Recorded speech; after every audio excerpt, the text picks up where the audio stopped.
Então, olha só, definição de continuidade aqui, né? E no intervalo. Olha só comigo aqui o seguinte. Uma função f, ela é contínua no intervalo se ela for contínua em todos os números desse intervalo. Então, se f é contínua somente em um lado da extremidade do intervalo, entendemos que a continuidade na extremidade, uma continuidade à direita ou à esquerda. Então, se você tem um intervalo, a função tem que ser contínua em todos os números desse intervalo. Se não for contínua, ela não é contínua em todo intervalo. Olha só esse teorema aqui importante. Quando você tem aqui, ó, se f e g forem contínuas em A e f for uma constante, então as seguintes funções também são contínuas em A. Olha só, se você tiver duas funções contínuas, a soma continua sendo contínua. O produto continua sendo contínuo. Ó, a soma contínua, o produto contínuo. A diferença, que é a subtração, vai continuar sendo contínua. E o quociente vai ser contínuo em A se g de A for diferente de zero. E o produto por uma constante também continua sendo contínuo. Então, se você conhece duas funções contínuas, se você fizer operações entre elas, continuar sendo contínua essas duas funções. E aqui um teorema, outro teorema. Qualquer polinômio é contínuo em toda parte, né? Ou seja, é contínua nos números reais. Todo polinômio, função polinomial do primeiro grau, segundo, terceiro, quarto, vai ser contínua. E a função racional, ela é contínua sempre que estiver definida, ou seja, ela é contínua em todo o seu domínio. O que é a função racional? A função racional é quando você tem uma função definida assim, ó. Um exemplo de função polinomial, ó, polinômio. P de x igual x ao cubo menos 2x ao quadrado mais 5. Função polinomial. Função racional. Exemplo, f de x igual x ao quadrado menos 1 sobre x mais 2. Então, ela é contínua sempre que estiver definida, ou seja, no seu domínio. O domínio aqui é que meu x mais 2 tem que ser diferente de zero, ou seja, x diferente de 2, menos 2. Porque em menos 2 ela não vai ser contínua, mas em todo valor do seu domínio ela vai ser contínua. Então, encontre esse limite. Vamos lá, encontre esse limite. Olhe só comigo. Então, nesse caso, como se trata de uma função racional, ó, uma função racional, ela é contínua em todo o seu domínio. E o domínio dessa função é que isso aqui, o nosso denominador, 5 menos 3x, tem que ser diferente de zero. Então, 5 é diferente de 3x, x é diferente de 5 sobre 3. Ó, não pode ser 5 sobre 3, senão vai zerar o denominador. Não pode. Então, ela é contínua em todo o seu domínio. Então, o que é que acontece? Olha só. Nesse caso aqui, o nosso domínio, ó, x é um número real, tal que x é diferente de 5 sobre 3. Como meu x está tendendo a menos 2, então a gente fala o seguinte, a gente vai pegar aqui, ó, limite da função, que é essa, mais 2x ao quadrado menos 1 sobre 5 menos 3x, quando x tende a menos 2. Isso aqui é igual ao limite da função quando x tende a menos 2, que vai ser igual ao valor da função num ponto, f de menos 2. Por quê? Porque a função é contínua. Se a função é contínua, ó, só é que substituir. Substituindo aqui, vai ficar menos 2 ao cubo mais 2, que multiplica menos 2 ao quadrado, menos 1 sobre 5, menos 3, que multiplica menos 2. Fazendo as continhas aqui, menos 8, aqui vai ficar mais 8, menos 1 sobre 5, mais 6. Cancela aqui, ó, vai ficar menos 1 sobre 11, menos 1 sobre 11. Então, esse aqui é o valor do limite. Foi direto, por que consegue fazer direto? Porque ela é contínua em todo o valor diferente do domínio ali, né? do onde tem a restrição. Então, olha esse outro teorema aqui nosso. Olha só.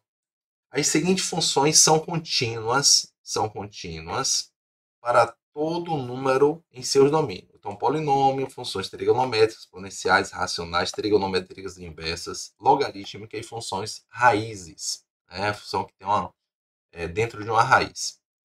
Então, onde essa função é contínua? Onde essa função é contínua? Para a gente encontrar a continuidade dessa função, a gente vai encontrar o domínio dela. Então, nesse caso aqui, a gente tem que encontrar o domínio dessa função f, para saber onde que ela é contínua. Ela vai ser contínua em todo o seu domínio. Aqui você tem uma função logarítmica, uma função trigonométrica inversa e uma função polinomial de grau 2. Então, olha só comigo aqui o seguinte. Encontrando as nossas restrições, a gente vai ter o seguinte. Y igual a ln de x é contínua. Ó, é contínua para x positivo. Ou seja, aqui é log de x na base e. Lembrando, isso aqui é log de x na base e. Então, a função logarítmica, isso aqui tem que ser positivo, certo? O logaritmão tem que ser positivo, não pode ser negativo. Se for negativo ou zero, não existe o logaritmo. Aí você vai pegar a trigonométrica inversa, tangente elevado a menos 1 de x. Isso aqui é a minha cor de arco tangente de x. Então, nesse caso, ela é contínua para todo x real. Ó, é contínua para todo x pertencente a R. Então, ela sempre vai ser contínua, certo? Aí vem para o outro, ó, y igual a x ao quadrado menos 1. Ela é contínua em R? É, só que ela está no denominador. Como está no denominador, a gente vai fazer o seguinte, ó, como está no denominador, você vai pegar e fazer o seguinte, x ao quadrado menos 1 tem que ser diferente de zero. X, isso aqui não pode ser zero, né? X diferente de 1 ao quadrado, então x diferente de mais ou menos raiz de 1, né? Que vai ficar x diferente de mais ou menos 1. Ó, x não pode ser isso. Então, quem vai ser o domínio? Ó, x tem que ser positivo e x tem que ser diferente de mais ou menos 1. Então, a gente vai pegar um intervalo. Ó.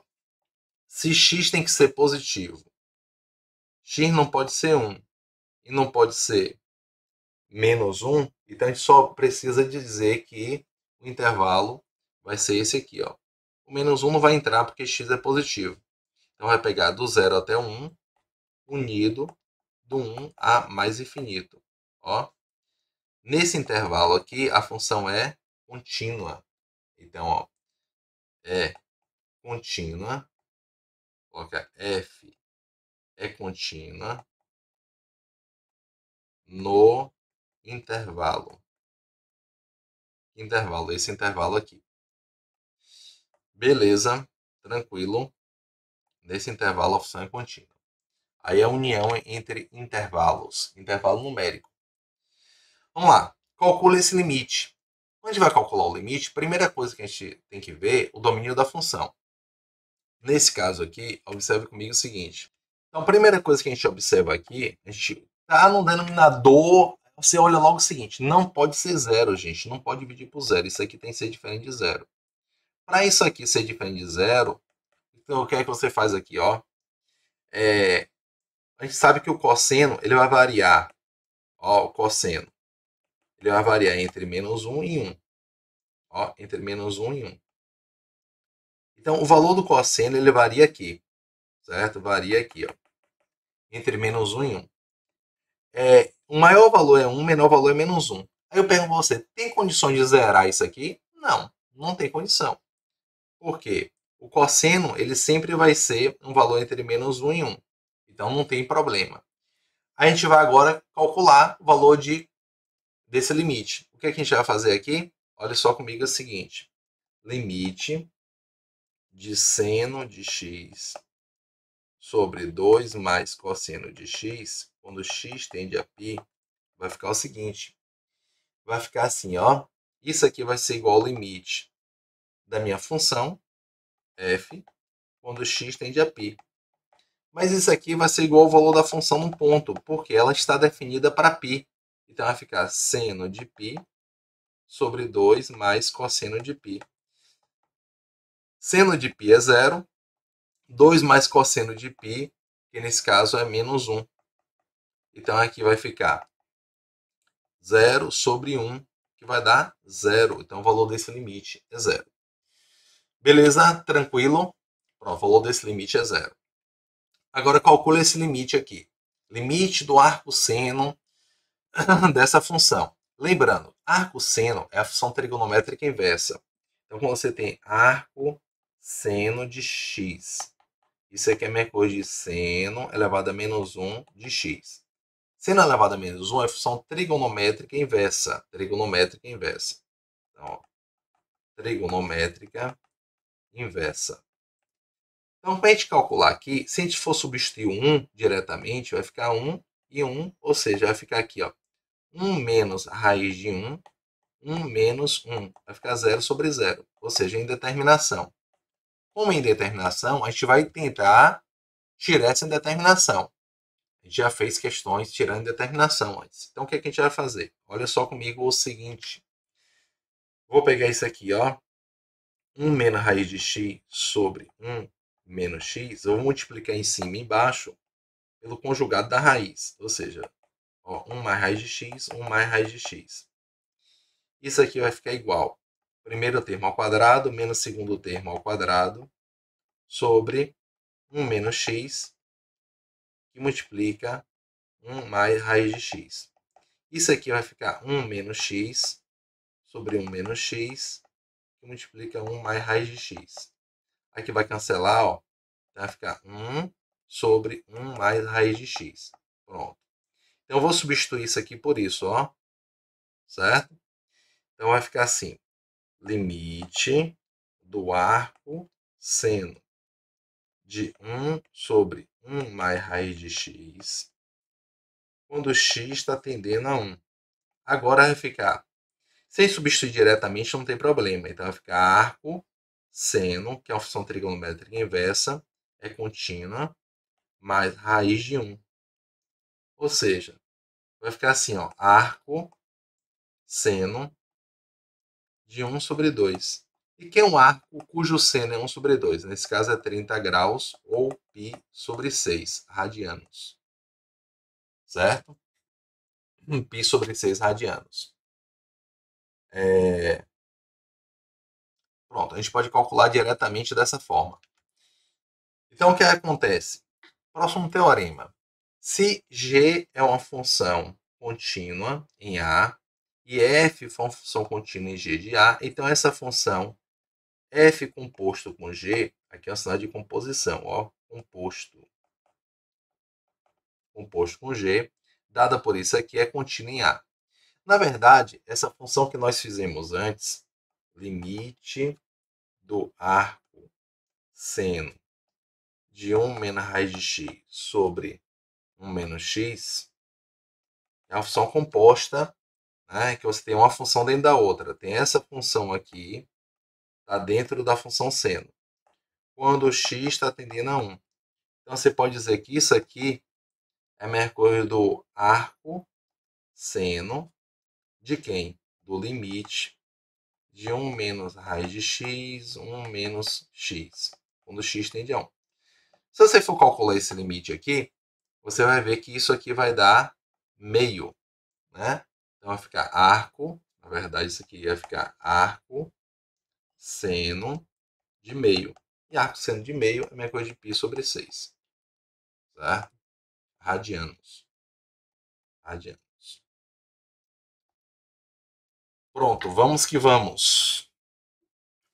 Onde essas funções são contínuas? Ó, onde essas funções são contínuas?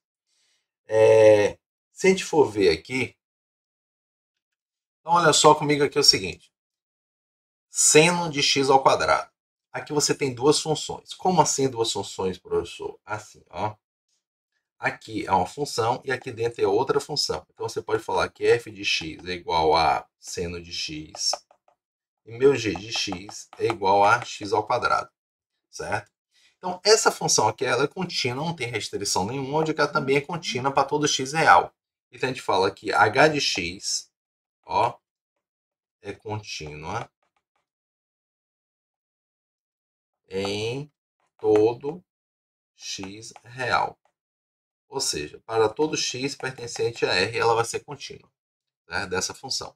Agora, nessa função daqui, a gente já tem restrições. Aí tem que lembrar do logaritmo. Normalmente, a gente sempre trabalha com logaritmo natural. Então, você tem que lembrar o que é o logaritmo natural. Quando você fala o ln de x é o log de x na base e. Ó, e é um número neperiano, basicamente isso. Onde esse x ele tem que ser maior que zero, ele não pode ser negativo, certo? Para existir o logaritmo. Todo logaritmo ali tem que ser positivo. Então você pode pensar aqui, você tem uma função f de x igual a ln de x, e tem uma função g de x igual a 1 mais cosseno de x. Sendo que essa função g está ali dentro. Ó. Essa função g está aqui dentro. Aí, como ela está aqui dentro, ó, no logaritmando, ela não pode ser negativa. Então, o que, é que você vai fazer? 1 mais cosseno de x, ela tem que ser positiva. Então, você coloca cosseno de x tem que ser maior que menos 1. Aí eu pergunto para você o seguinte. Onde é que o cosseno é maior que menos 1? Como o cosseno varia entre menos 1 e 1, qualquer valor vai ser maior que menos 1. Só que, para ter determinados valores, que vai dar menos 1. Então, tem que lembrar do seio trigonométrico. O que é que acontece? Ó, no seio trigonométrico, cosseno. Cosseno, seno. Quando é que o cosseno é menos 1? Olha só comigo, ó. Aqui, o cosseno vai variar aqui, certo? Entre menos 1 e 1. Ó. Quando é que vai dar 1? Quando for 0, quando for 2π, quando for 4π. E quando é que vai dar menos 1? Quando for π, quando for 3π. Ou seja, você tem 2π, mais π vai dar 3π. Ó, mais π vai dar 3π. Aí, aqui quando for 5π, ou seja, é 4π mais π. 4π, você tem 4π. Mais π vai dar 5π. Né? Quando for 7π, e assim por diante. Ou seja, toda vez que for um múltiplo de π ímpar. Então, nesse caso, então aqui também você pode dizer também menos π, ó, menos 3π, menos 5π, e assim por diante. Então, é descontínua, ó, f, a função f é descontínua, descontínua para todo múltiplo ímpar de π, certo? Todo múltiplo ímpar de π, ela vai ser descontínua a função. Onde está perguntando onde é descontínua, para todo múltiplo ímpar de π. E agora um teorema importante agora, o teorema do valor intermediário, certo? Vou fazer outro vídeo falando do teorema.